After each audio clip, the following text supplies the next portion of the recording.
Yes, the original guitarist in what became the Revolution. And how did that start? How did you become the guitarist for Prince? It's a great story. Yeah, it's an interesting story in that Prince was initially almost like an urban legend in the Twin Cities.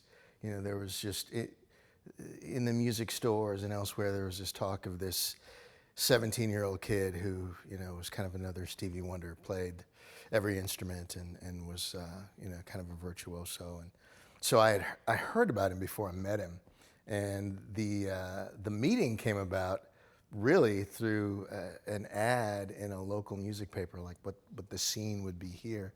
Warner Brothers recording artist seeks guitarist and keyboardist. Knew that there was nobody else within 600 miles of the Twin Cities at the time that was signed with any major label, so I knew who it was. And I was in a band that I had started a few years before that was in the death rattle stage, and knew I needed to find the next move. So I called, set up an audition, had literally a 15-minute audition because I was on my way out of town to play, you know, East Crevice, South Dakota or someplace. And Prince took me on the parking lot. We talked for about 10 minutes after the 15 minutes of playing, and that was it. He started calling me on a weekly basis after that, and about a month and a half later, his manager handed me a check at rehearsal one day, so I knew I had a job. And so for how many years did you tour and work with Prince? For 5 years. Yeah, 5 years. And you had a hand in a lot of the big hits, a lot of the songs people know. Can you talk a little bit about that? Well, it was great. We spent a lot of time. The musical rapport was a real sort of practical element of who we were and kind of the early development of who Prince became as an artist. So we spent a lot of time just sort of hatching musical ideas, some of which turned into songs, some of which turned into songs that we actually farmed out to these sort of spin-off acts that we created over time. No pun intended, because one of them was called The Time. So things like, you know, Little Red Corvette in 1999, it was just kind of an outgrowth of, you know, that sort of shared musical language. I mean, literally with both 1999 and Little Red Corvette, Prince just called me up one day.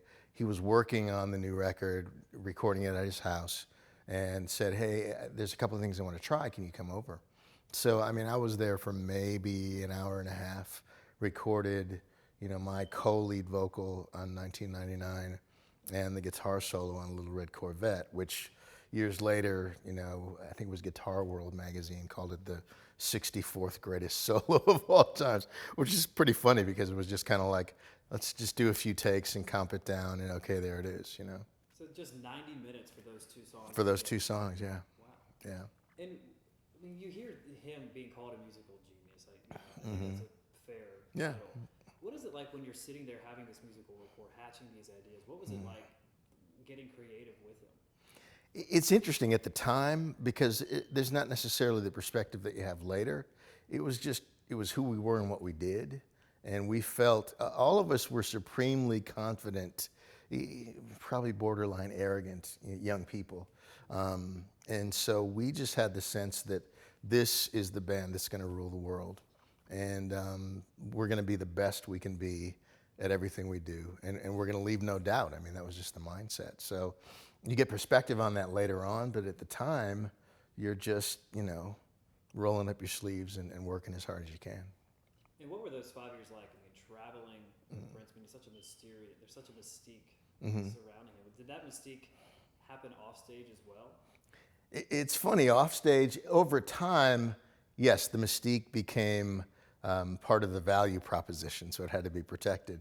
In the beginning, we were, you know, pretty much just goofy kids who loved video games and on days off would spend our per diem in video arcades and playing practical jokes on each other. Over time, as the franchise grows, you know, there's a little bit more of a vested interest on the part of a lot of people to protect the brand, which I understand because oddly enough, that's what I do for a living now. But as it was happening, you know, we were just kids, literally living the dream. So, yeah, definitely something I think a lot of people would love to be a part of.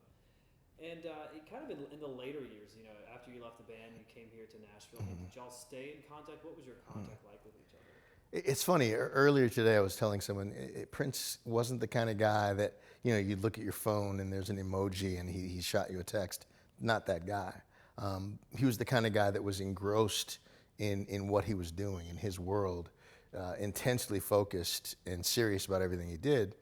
But if you weren't in that frame and that moment at the time, it wasn't that you didn't matter. It's just that he was in that moment. But when the moment came back around, it was as though he never left. So we literally didn't see each other. There was about a 20-year span where we didn't see each other. Messages would get sent through people, his people to my people, whatever, from time to time. I would hear things like, artists would contact me and say, Prince told me that if I was ever in Nashville, you're the man, and I was supposed to get hold of you, which I thought, oh, that's flattering, but I'm just one of many in Nashville. But in 2004, he played here at the arena, and we managed to work it out so that we were able to, in the time between shows, because he does the big show and then he does the show after the show, or did. So we actually sat in the dressing room at the old Rocket Town and hung out for about an hour, and it was like, we hadn't missed a beat. So that's really more who he was. Not the kind of guy that, was gonna, direct message you on Twitter, but. And when was the last time you guys talked to each other? We actually talked on the phone about 3 weeks ago. Had about a 30-minute conversation, which shall forever remain private. But yeah, that was very, very much ironic now that we hadn't spoken since 2004, and then we just spoke again just a few weeks ago. And I know you said it would forever be private. He seemed healthy. Like, what did he seem like on that phone call? Seemed healthy, seemed very, very focused, very much about his business. And there was no indication to me that there were any health problems at all. Yeah. In fact, when we heard about the incident where they had to make an emergency landing a few weeks ago, I mean, that was a surprise. It was, you think, well, he had the flu. When you're touring, you don't want to cancel dates, and the show must go on. I get it. So it was a shock to us that there were any problems beyond that.